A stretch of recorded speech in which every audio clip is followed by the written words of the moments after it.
Hi all, welcome to my channel. ఈరోజు మన ఛానల్లో ఎగ్ ఆమ్లెట్ అలాగే టమాటా పచ్చడి ఎలా చేస్తారో చూద్దాం. ఫస్ట్ అయితే ఎర్రగా పండిన టమాటాలను తీసుకోండి. ఆ తర్వాత పచ్చిమిర్చి కూడా ఒక పావు కిలో వరకు క్వాంటిటీ నేను చూపిస్తున్నట్టు తీసుకోండి. మీకు ఎక్కువ కావాలన్నా తీసుకోండి. చక్కగా చూసారా ఎంత మంచిగా ఉన్నాయో. ఫస్ట్ అయితే ఆ తర్వాత స్టవ్ మీద కళాయి పెట్టేసుకోండి. దాంట్లోకి ఒక 2-3 టేబుల్ స్పూన్ల వరకు ఆయిల్ వేసుకోండి. ఎందుకంటే మనకి టమాటా పచ్చిమిర్చి అనేవి దాంట్లో మగ్గాలి కదండి, అందుకనమాట. ఆయిల్ వేసుకోండి. ఈ విధంగా నేను చూపిస్తున్నాను కదా, బాగా తవ్వ కాలనివ్వండి. ఆ తర్వాతే వేసుకోండి. ఆ తర్వాత పచ్చిమిర్చి ఈ విధంగా నేను చూపించినట్టు ముక్కలు కట్ చేసుకోండి. ఎక్కువగా పచ్చిమిర్చి ఉన్న పొడవుగా ఉన్నా సరే అవి మన మీద చిందుతాయి అన్నమాట ఆయిల్లో వేసినట్టు. కాబట్టి ఈ విధంగా కట్ చేసుకోండి. చిన్నగా ఒక పచ్చిమిర్చిని 2 ముక్కలుగా కట్ చేసి కొంచెం వాటర్ తీసుకుని ఆ వాటర్లో వాష్ చేసుకోండి. ఆ తర్వాత ఈ పచ్చిమిర్చి ముందుగా మనం కట్ చేసి పెట్టుకున్నాం చూసారా, వాష్ చేసినవి ఆ ఆయిల్లో వేసేయండి అనమాట. చిందుతాయి, కొంచెం పక్కకుండి వేసుకోండి, లేదా వేసిన వెంబడినే మూత అయినా పెట్టేయండి. అంతే. చక్కగా వాష్ చేసుకున్న మొత్తం దాంట్లో వేసి మూత పెట్టేసేయండి. కాసేపు మగ్గనిచ్చండి. ఆ తర్వాత టమాటాలు ఈ విధంగా నేను చూపించినట్టు కట్ చేసుకోండి. ముక్క త్వరగా మగ్గడానికి వీలు ఉంటుంది అనమాట. ఈ విధంగా కట్ చేసుకోండి. ఆ తర్వాత ఫస్ట్ అయితే పచ్చిమిర్చి ఒకసారి చూద్దాం రండి. ఈ విధంగా చూస్తున్నారు కదా, పచ్చిమిర్చి తుల్లుతున్నాయి. టమాటా ముక్కలు అనేవి దాంట్లో వేసేసుకోండి. మొత్తం ఎన్ని అయితే కోసారో అన్ని టమాటాలు వేసుకోండి. మీకు ఎక్కువ కావాలన్నా ఎక్కువ క్వాంటిటీలో చేసుకోండి, లేదా తక్కువ కావాలంటే తక్కువ. 2 టమాటాలతో కూడా చట్నీ బాగుంటుందండి, చేసుకోవచ్చు. ఎలా చేసినా సరే మన చేతిలో ఉంటుందండి, అంతే. నేను చెప్పిన టిప్స్ మీరు ఫాలో అవుతూ చేస్తే ఫుల్గా టేస్టీగా వచ్చిద్దనమాట. కాసేపు మూత పెట్టుకోండి. ఆ తర్వాత చూపిస్తున్నాను కదా, ఈ విధంగా అవి మగ్గినాయి. ఒక 5 నిమిషాల పాటు మీరు మూత పెడితే ఇవి సిమ్లో పెట్టుకోండి, మాడిపోతాయి అనమాట. ఈ విధంగా ఆయిల్లో చక్కగా మగ్గుతాయి అనమాట. చూస్తుంటే ఎంత బాగుందో చూడండి, చాలా బాగా ముక్క మగ్గింది. అయినా సరే ఇంక కొంచెం సేపు ఉంచుకోవాలి. దీంట్లోకి 4 వెల్లుల్లి రెమ్మలు వేసుకోండి అనమాట. వెల్లుల్లి పాయ వేసుకున్నా ఓకే. ఆ తర్వాత ఒక 2 స్పూన్ల వరకు సాల్ట్ వేసుకోండి. సాల్ట్ ఉడికేటప్పుడు వేసుకుంటేనే చక్కగా ముక్కల్లోకి పట్టి టేస్ట్ బాగుంటుందండి. తర్వాత కొంచెం కొత్తిమీర వేసుకోండి. ఈ విధంగా కొత్తిమీర వేసుకోండి. చింతపండు యూజ్ చేస్తారు కొంతమంది, నేను చింతపండు అనేది యూజ్ చేయనండి. ఆల్రెడీ టమాటానే పులుపు, ఇంకెందుకు. ఇంకా పులుపు తినేవాళ్ళు వేసుకుంటారు, నేనైతే వేయలేదు, స్కిప్ చేసేసాను. మీకు ఇష్టం ఉంటే వేసుకోండి, లేకపోతే లేదు. కొంచెం సేపు మూత పెట్టేసేయండి అండి. ఆ తర్వాత ఈ విధంగా మగ్గిపోతుంది అనమాట. తర్వాత దాంట్లో కొంచెం జీలకర్ర వేసుకోండి. మీకు చూపించాను కదా, ఆ క్వాంటిటీలో వేసుకున్నాను. జీలకర్ర వేసుకోండి. జీలకర్ర వెల్లుల్లిపాయ మెయిన్ అండి, చక్కగా వేసుకోండి, మర్చిపోవద్దు. ఇవే మనకి మెయిన్ టేస్ట్ ఇచ్చింది అనమాట టమాటా చట్నీలో. చాలా త్వరగా అయిపోతుందండి. ఇది మగ్గిపోయిన తర్వాత కాసేపు చక్కగా కింద నుంచి పైకి కలుపుతూ ఉండండి. ఎందుకంటే అడుగంటేసిద్ది కదా, అందుకని మనం మాటికి కలుపుతూ ఉండండి. కొంచెం పక్కన పెట్టుకోండి చల్లారే వరకు, అంతేనండి. కాసేపు చల్లారనివ్వండి. మిక్సీ జార్లో వేడివేడిది వేయకూడదు కదా, చల్లారిన తర్వాత నేను మిక్సీ జార్లో వేసేసుకున్నాను, అంతే. ఇంకా దీంట్లో నేను ఎటువంటిది ఏమీ యూజ్ చేయలేదు, ఇంతేనండి. దీన్ని చక్కగా మిక్సీ పట్టేసుకోండి. తొక్కగా పట్టుకోండి అనమాట. మరీ అంత కాదు, మరీ ఇంత కాదు, అట్లా అనమాట. ఆ తర్వాత మీకు నేను ఎగ్ ఆమ్లెట్కి కావాల్సినవి, మేము ముగ్గురమే కాబట్టి 2 గుడ్లు తీసుకున్నాను.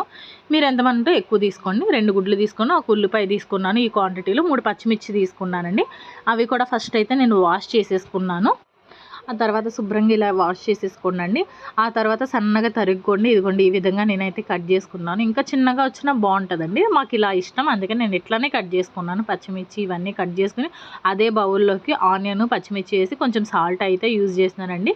సాల్ట్ కొంచెం తగ్గించేసుకోండి, ఉప్పు కసం అయిపోతుంది లేకపోతే. సాల్ట్ కొంచెం, అలాగే పసుపు మెయిన్, దీంతో పసుపు వేయండి, నీచు వాసన అనేది రాదనమాట, అందుకే నేను పసుపు యూజ్ చేశాను. ఆ తర్వాత కొంచెం కారం ఎక్కువ తినేవాళ్ళైతే 1 స్పూన్ కారం వేసుకోండి. కారం తక్కువ తినేవాళ్ళైతే కొంచెం తగ్గించేసుకోండి, ఎందుకంటే పచ్చిమిర్చి వేసాం కాబట్టి. మా హస్బెండ్ బాగా ఎక్కువ కారం తింటారు, అందుకే నేను ఎక్కువ వేసాను. ఆ తర్వాత నేను చూపించాను కదా 2 ఎగ్స్, ఇంకా పగలగొట్టేసి దాంట్లో వేసుకోండి. 2 ఎగ్స్ తీసుకున్నాను. మీకు ఎక్కువ క్వాంటిటీ కావాలన్నా మీరు ఎక్కువ తీసుకోవచ్చు. నేను 2 తీసుకున్నాను కదా అని మీరు 2 తీసుకోవద్దు, మీ ఇష్టం అది. ఇది బ్యాచిలర్స్కైనా ఫ్యామిలీస్కైనా చాలా టేస్టీగా, చాలా హెల్తీగా ఉంటుందండి. చాలా త్వరగా అయిపోతుంది. మన క్యారేజీల్లోకి ఏమన్నా పచ్చడి ఒకటే ఎలా తినాలనుకుంటే ఈ ఆమ్లెట్ అనేది వేసుకోవచ్చండి. పప్పులోకైనా, సాంబార్కైనా, రసానికైనా చాలా బాగుంటుంది. ఆ తర్వాత కొత్తిమీర అయితే కొంచెం నేను ఆమ్లెట్లోకి కోసి పెట్టుకున్నానండి. చట్నీలోకి దాంట్లోకి బాగుంటుందని కొంచెం ఎక్కువ కోసి పెట్టుకున్నాను. కొత్తిమీర కూడా వేసుకోండి. ఇది మొత్తం చక్కగా కలిసేలాగా తిప్పుకోవాలన్నమాట. ఎలా అంటే మొత్తం మిక్స్ అయిపోవాలి చక్కగా. నేను ఈ విధంగా మిక్స్ చేసుకున్నానండి. చక్కగా కలుపుకోండి ఎగ్ మొత్తం కలిసేలాగా.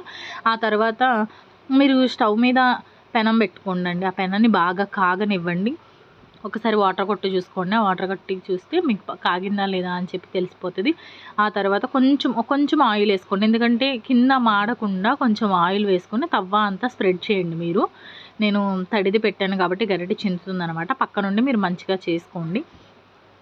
ఏదైనా అండి మనం చేసే దాంట్లోనే ఉంటుంది. ఒక్కసారి చూసి పసిగట్టేసి చేసేవాళ్ళు కూడా ఉంటారు. లేదా వచ్చిన వాళ్ళు కూడా ఉంటారు. రాని వాళ్ళ కోసం అండి. వచ్చిన వాళ్ళు మాకు తెలీదా అనుకోవచ్చు. మేము ఇంత కష్టపడి తీస్తున్నామంటే అది మీకోసమే కదా! మీరు నేర్చుకోవాలని, రాని వాళ్ళ కోసం నేర్చుకోవాలని చెప్పి చూపిస్తున్నామండి. ప్రతీది పాయింట్ ఆఫ్ కష్టపడి వీడియో తీసి చేస్తున్నాం. ప్లీజ్ ఎక్కడ స్కిప్ చేయకుండా చూడండి వీడియో. చూస్తున్నారుగా, ఈ విధంగా ఆమ్లెట్ చేసుకోవాలండి. ఈ విధంగా వేసుకోవాలి పెనం మీద. ఆ తర్వాత కొంచెం ఆయిల్ అనేది చుట్టూరు వేసుకోండి. ఎందుకంటే నేను ఆమ్లెట్ వేయకముందు ఆయిల్ వేసాను. మరి అది తిరగాలి, చక్కగా చుట్టుపక్కల అవ్వాలి అంటే ఈ విధంగా వేసుకోండి. ఆ తర్వాత చక్కగా మెల్లిగా స్లోగా నిదానంగా తిప్పుకోండి. లేదా ముక్కలు అయిపోతుందన్నమాట. నిదానంగా తిప్పుకోండి. ఆల్రెడీ తవ్వ కొంచెం ఎక్కువ కాలింది కాబట్టి అట్లా అయింది అనుకోవద్దండి. మా హస్బెండ్కి ఇట్లానే ఇష్టం అనమాట. అందుకే నేను ఇట్లా చేసుకున్నాను. నిదానంగా తిప్పుకోండి. చూసారా, ఈ విధంగా ఆమ్లెట్ వచ్చేసింది. ఇంకొకటి అయితే వేసి చూపిస్తాను చూడండి. 2 గుడ్లు కాబట్టి 2 ఆమ్లెట్లు వచ్చేసినాయి. ఇంతేనండి, చాలా సింపుల్ చేయడం.